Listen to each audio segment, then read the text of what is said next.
Mainit na balita, isang helicopter ang bumagsak sa Pililla, Rizal ngayong pong umaga. Dalawang nasawi ayon kay Mayor John Masinsin. Sabi pa sa alkalde at batay po sa pahayag mula sa Rizal Police Provincial Office, 7:27 ng umaga nang bumagsak ang helicopter sa Upper Barak sa Barangay Kisaw. Agad namang rumisponde ang mga otoridad. 5 ang lahat ng sakay ng bumagsak ng helicopter. Ihatid namin agad kung may iba pang makakalap na kumpirmadong detalye. Patay ang isang lalaking estudyanteng taga Cavite na nagpaalam lang daw na pupunta sa isang outing. Batay sa mga pinsalang tinamo ng lalaki sa katawan, hinala ng kanyang pamilya na biktima siya ng hazing. Balitang hatid ni Bam Alegre. Kagabi lang naiuwi ang labi ng 19 na taong gulang na college freshman na si Kenneth Alcedo sa kanilang bahay sa Dasmariñas, Cavite para iburol. Linggo ng madaling araw huli nakita ng pamilya Alcedo si Kenneth na nagpaalam daw noon na sasama sa isang outing. Pero inabot na ng gabi, wala pang paramdam si Kenneth. Hindi rin makontak ang kanyang cellphone ayon sa kanyang ina. Bandang alas 9 ng gabi nitong linggo, ilang kaibigan ni Kenneth ang nagpaabot ng mensahe na nasa isang ospital sa General Trias, Cavite ang binatilyo at wala ng buhay. Agad daw nagpunta ang mga magulang ni Kenneth sa ospital. Pagdating po namin doon, tinanong namin kung nandun ba si Kenneth Alcedo. Sabi ng counter o yung information na wala silang alam na Kenneth Alcedo. Until such time na pinakita namin yung larawan ng anak namin. Ayun na nakita nila na yun na yung batang o yung taong dinala ng 3 kalalakihan at bigla na lang iniwan at nagpulalas daw yun. Nung pinipigilan silang wag umalis sapagkat kukuran sana sila ng salaysay. Dahil po ang declared po ng 3 yun ay isang hit and run yung anak ko. At sila daw po ay isang concerned citizen. Ayon sa kanyang tatay, may mga pinsalang tinamo si Kenneth na posibleng indikasyon ng hazing. Ang sabi po sa punerarya po, yung may-ari ng punerarya dito sa Tracy na pinaglagakan ng bangkay ng anak ko ay wala pa naman kasi yung resulta, sir. So mahirap pong ma-preempt natin yung maging resulta. Pero kung pagbabasehan nung sinabi nung may-ari ng punerarya ay isang victim po ng hazing yung anak ko. Sobrang lasog po yung ng hita sa likod ng paa ng anak ko po. Tapos marami pong parte sa may balita pa kami. Hindi lang po balita proven po na yung ari po ng anak ko sinilagyan po ng sili nakuha po sa kanya pati sa puwit po niya. Mayroon pong sili doon po ako parang sobrang aawa sa anak ko at sobrang galit na po ako sa mga gumawa po nito. Dahil parang nababoy po ng gusto yung anak ko. Sabi ng doktor na tumingin sa biktima, kapansin-pansin ang pangingitim ng mga labi. Natanggal din ang ilang ngipin, duguan ang mga kuko at puro pasa sa mga hita. Sabi ng pulisya, dinala si Kenneth sa ospital ng 3 lalaki pasado alas 2 ng hapon noong linggo. Patuloy na tinutugis ng pulisya ang 3 lalaki. Inautopsy na ang labi ni Kenneth at hinihintay pa ang resulta nito. Iniimbestigahan pa ng pulisya ang pagkakakilanlan ng mga nagdala kay Kenneth sa ospital, pati ang sasakyan na ginamit umano nila na iniwan sa isang liblib na bahagi ng Cavite. Nanawagan po kami sa kung saan siya po nag-aaral. Dahil po, kaya ko po in-enroll yung anak ko dyan. Dahil feeling ko po, safe siya. Yung gumawa po ng karumal-dumal po na pagpas lang o hising sa anak ko. Sana, sumuko na sila. Mahal na mahal po namin yung batang yan. Sobrang mahal na mahal po. Parang binubuhos namin yung buhay namin. Yung mga namin na para sa kanyang future. Marami po kaming pangarap sa kanya. Nasa isang iglap po, bigla pong naglao. Bam Alegre, nagbabalita para sa GMA Integrated News.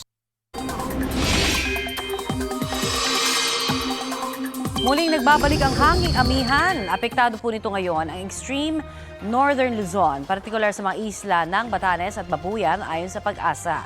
Patuloy namang umiiral sa iba pang bahagi ng bansa kasama ang Metro Manila ang mainit na easterlies magiging mainit muli at maalinsangan ang panahon sa maraming lugar.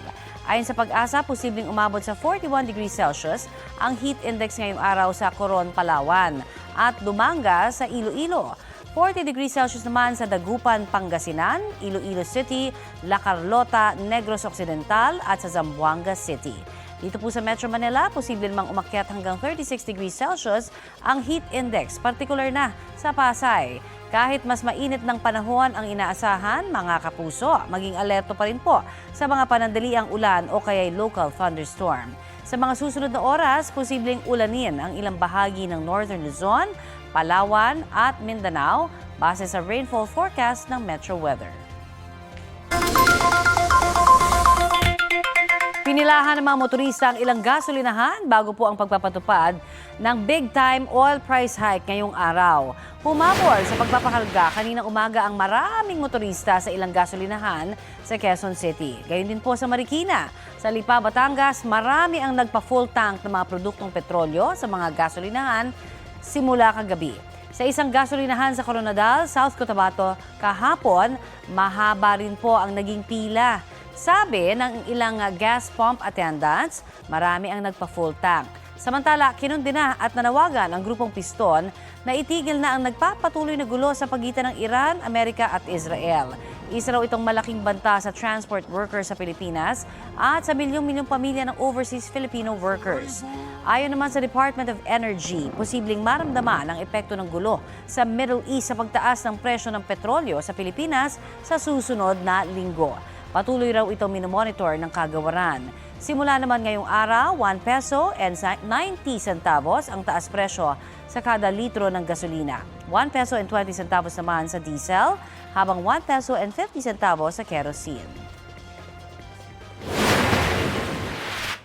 Sumalpok ang motorsiklong yan sa likod ng isang papalikong truck sa Minglanilla, Cebu. Patay ang rider na nagtamo ng matinding sugat sa ulo. Nagpapagaling naman sa ospital ang angkas niya. Nasa kustodiya ng pulisya ang driver ng truck na posibleng sampahan ng reklamong reckless imprudence resulting in homicide and physical injury with damage to property. Wala siyang pahayag. Kritikal ang isang lalaki matapos malapitang barilin sa ulo sa Las Piñas. Suspect ang kanyang kapwa tindero sa palengke. Balitang hatid ni Jomer Apresto. Huminto sa gilid ng kalsada ang dalawang lalaking yan sa Kanaynay Road, Barangay Manuyo 2 sa Las Piñas City pasado alas 7 kagabi. Maya-maya, biglang bumunot ng baril ang lalaking nakasando at malapit ang binaril sa ulo ang biktimang naka-t-shirt na puti. Rumesponde ang ambulansya ng barangay na nagsugod sa ospital sa biktima. Ayon sa isang residente, inakala pa nila noong una na paputok lang ang umalingaw-ngaw sa kanilang lugar. Sobrang lakas po nun eh. Kasi pagsilip po namin nun, nakita ko po yung tricycle, may nakatumba na pong lalaki. Ilang minuto bago ang pamamaril, nakuhanan pa sa CCTV na napadaan sa tapat ng satellite office ng barangay ang sospek at biktima. Mahigit 100 metro lang ang layo ng barangay hall mula dito sa Kanaynay Road kung saan binaril ng sospek ang biktima bago siya tumakas papunta sa direksyon ng Parañaque City. Pumunta kaagad kami sa police station, tapos dumiritso kami doon. Dito ang tama. Tapos lumubo rito. Sabi ng barangay, blanco pa sila sa motibo ng pamamaril. Residente raw nila ang dalawa na parehong tindero at magkatapat lamang ang pwesto sa palengke. Patuloy na minomonitor sa ospital ang kondisyon ng biktima. Patuloy rin ang follow-up operation ng pulisya para mahuli ang sospek at malaman ang totoong motibo sa pamamaril. Jomer Apresto nagbabalita para sa GMA Integrated News. Ito ang GMA Regional TV News. Oras na para sa maiinit na balita ng GMA Regional TV. 2 rider ang patay sa Ilocos Norte sa magkahiwalay na insidente ng pagbangga sa Bacod. Sa bayan po ng Pasukin, na aksidente ang 18 anyos na estudyante sa pakurbadang bahagi ng kalsada sa Barangay Poblacion 2. Nagtamo siya ng iba't ibang sugat sa katawan.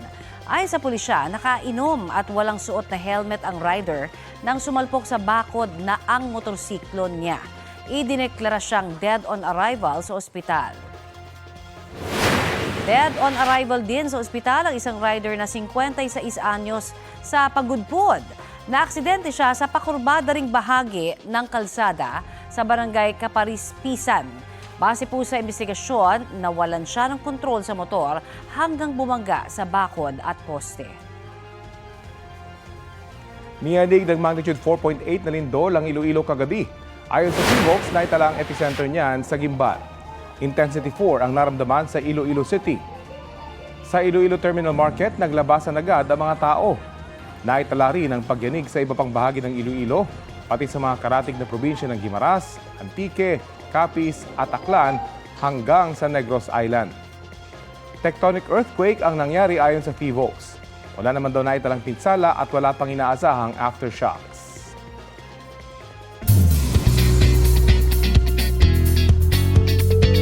Tuesday latest mga mare at pare, certified pinalaki ng sex bomb ang The Secrets of Hotel 88 stars na sina Will Ashley at Cyril Manabat.